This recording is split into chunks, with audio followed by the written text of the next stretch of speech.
And this is Weaponized. So that's the question people can ask. Is Dave worthy of your trust? I gotta explain why I'm so excited right now.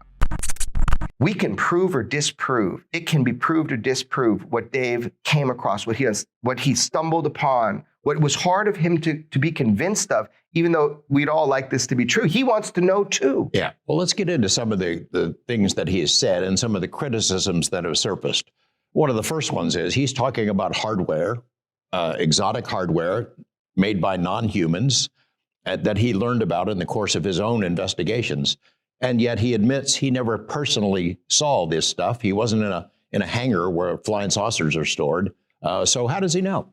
Okay, so that's a problem that people bring up is he didn't see it. Let me explain a little bit of what over the last 14 months that we've been able to validate. We've been able to validate. First of all, Dave is a domino.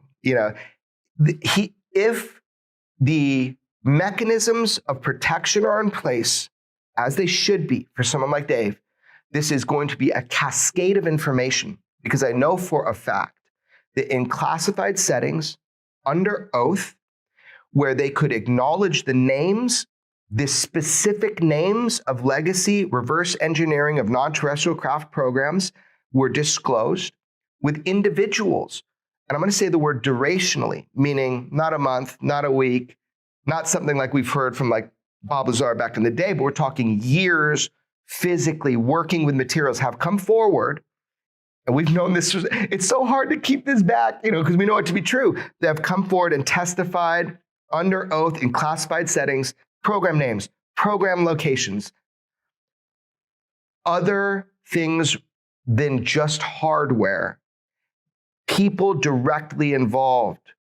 So he might not have seen it, but under oath doing his investigation with these classified programs. Now, my question is, who has this information? Have they acted on it?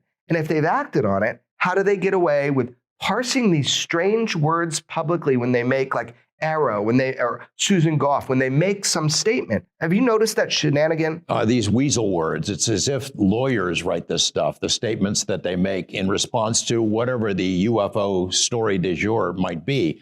In response to Dave's statements that have been reported in the media around the world, Goff has a typical statement of hers. The Department of Defense has Arrow has no specific evidence that there were reverse engineering alien spacecraft, something along those lines. Yeah, well, Arrow might not have it, or Arrow may not believe it, but that doesn't say the Department of Defense or the intelligence community doesn't have that information at all.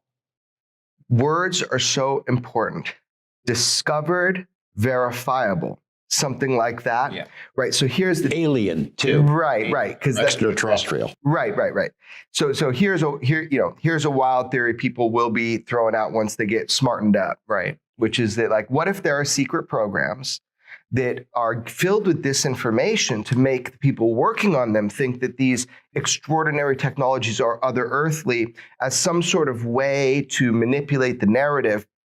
God, that's a hilarious, interesting, but hilarious kind of theory here.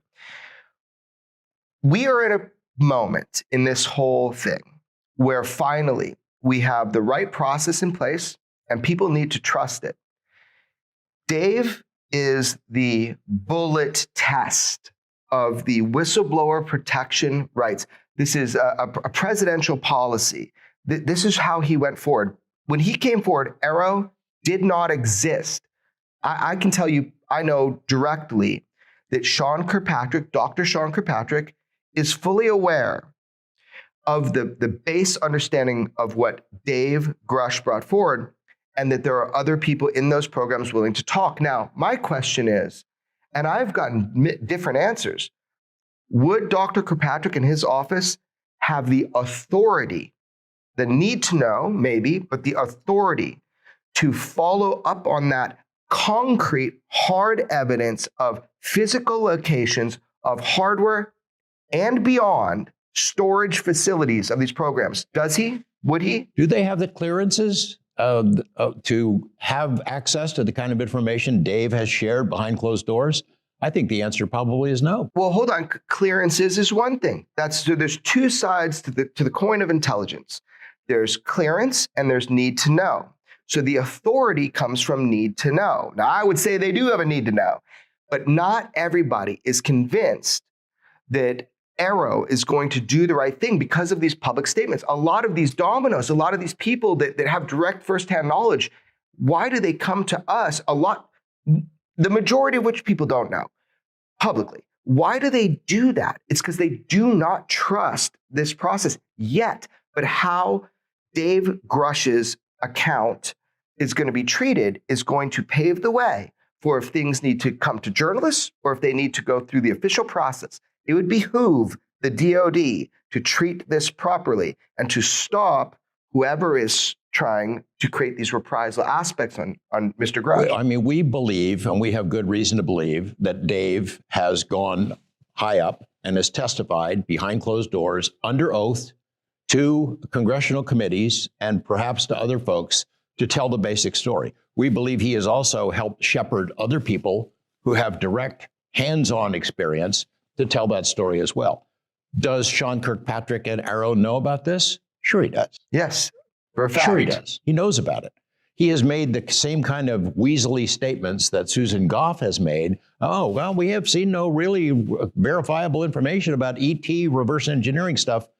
Weaselly words. Okay, you're throwing punches right now. You think that this is not being handled by Dr. Kirkpatrick and Arrow the way it should be. You're throwing punches. Yeah, I think Congress has made it pretty clear. They want this information. They want to have access to it. They want whistleblowers who have information, direct hands-on experience with these legacy programs to step forward. Those people are really reluctant, as we know. We talk to them. We have passed people through the process that are verifiably who they say they are. Other people whose names are not yet known to the public or to the UFO world who want to tell the story, who were hoping that the whistleblower protections would work for them, that they would be able to go to Arrow as the proper agency looking into this, designated by Congress, tell their story, and that it would get out. It would go to the places where it needs to go. And now they're worried about it. And Dave is a good example of why they should be worried about it because of how he's been treated. Or he'll be a good example of why they can trust it. The ball's in their court. But we have a specific, I want to read you something something Dave gave me to say. So let me read that to you. Okay, I'm going to have to look in the text here. Oh, he just fucking called me. Shit. I'll call him right now.